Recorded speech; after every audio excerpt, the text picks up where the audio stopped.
All right, YouTube. So, CNN is now reporting breaking news that Rudy Giuliani is now, he's made the official announcement that Trump and Cohen have severed their legal ties together, or their business ties, or whatever. Um, and, none other than Giuliani's basically releasing the statement. He's basically taking over for Trump's legal team, I guess, at this point.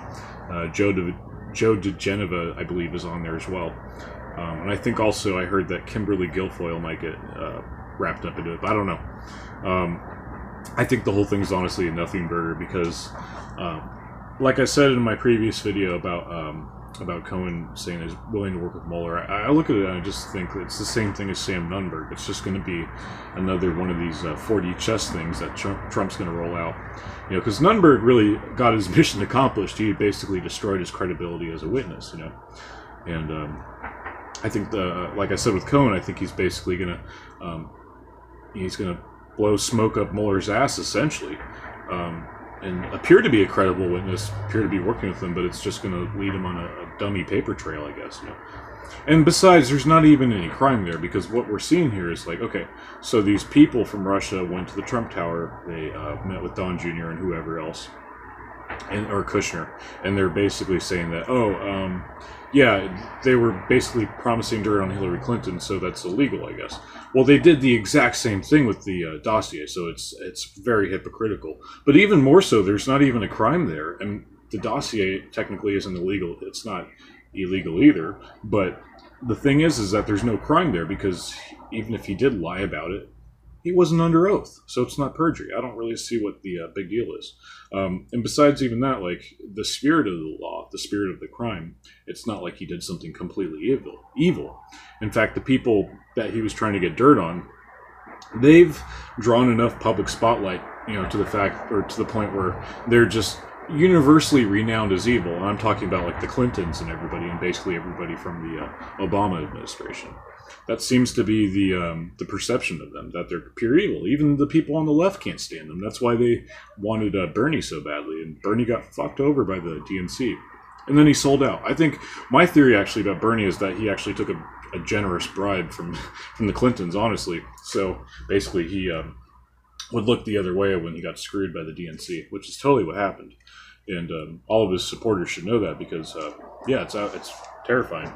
And I think that if he really was a anti-Sanders, that is, he was an anti-establishment type, he probably would have sided with Trump and said, like, hey, look, I know we have differences, but we can still work together. Like, because Trump, in a lot of ways, like, I think that he probably has some socialist ideas. Like, he's definitely flirted with the idea of trying to get healthcare, universal healthcare, or doing like a redo of the Affordable Care Act.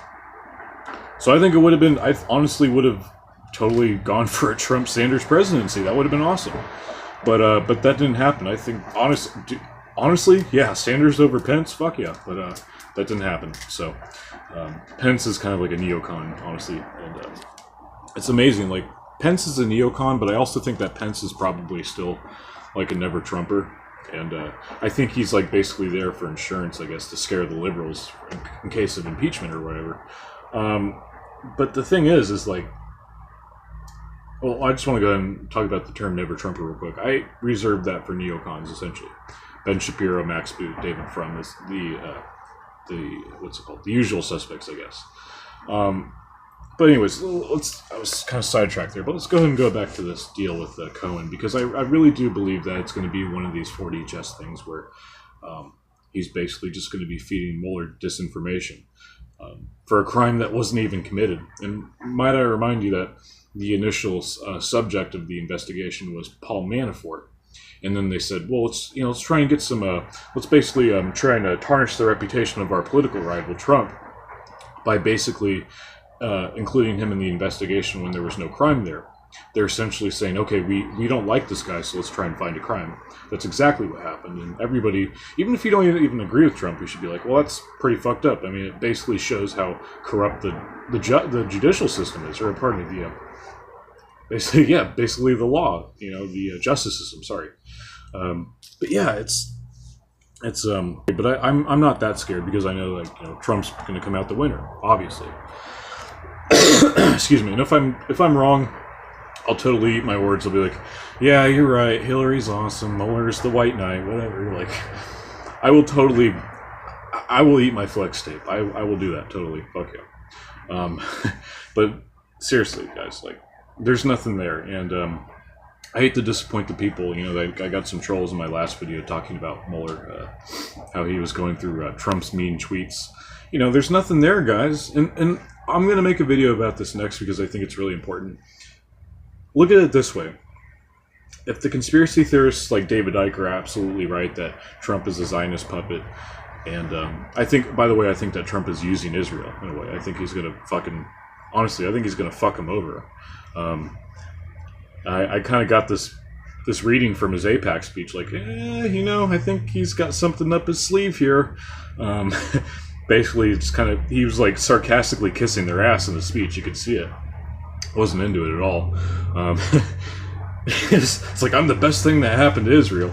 But no, look, that's the real thing, though. If David Icke was actually like, if David Icke is actually right in his conspiracy or his theory that Trump is a Zionist puppet and he's basically Bush 2.0, or Bush 3.0, because he includes Obama as Bush 2.0, 2.0 rather. Sorry, my pronunciation. This story is essentially a nothing burger. It's essentially disinformation to distract you from the real problem. And I was one to believe this a few months ago when I kind of lost my mind, to be honest. But honestly, it's like, I look at it rationally now. I'm like, well, that's probably not the case. You know, David Icke is he's trying to cash in on like the fringe, I guess, of the Never Trumpers, or not even the Never Trumpers, but like the people that just don't like Trump because they think he's like some evil warmonger. You know. I'm starting to believe now that those Syria strikes are completely out of his control, you know?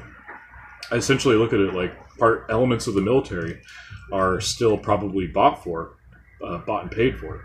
And they essentially, you know, carry out these false flag operations and then, you know, do like a false response, essentially.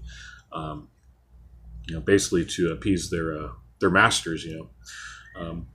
And Trump has no choice. He can't say anything because, like, think about it. Well, he's like, "Oh, my parts of my military are corrupt, and they're trying to stop me." Like, they'd probably, the worst would probably happen. Honestly, I hate to say it, but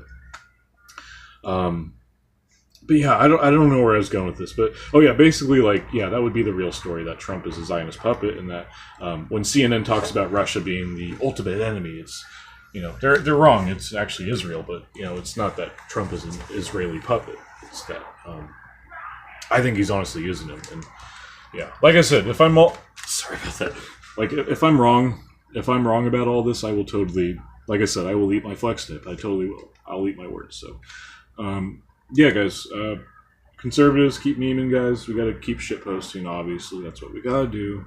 You know, that was a good take. I'm gonna go ahead and end on that. See you guys. Peace.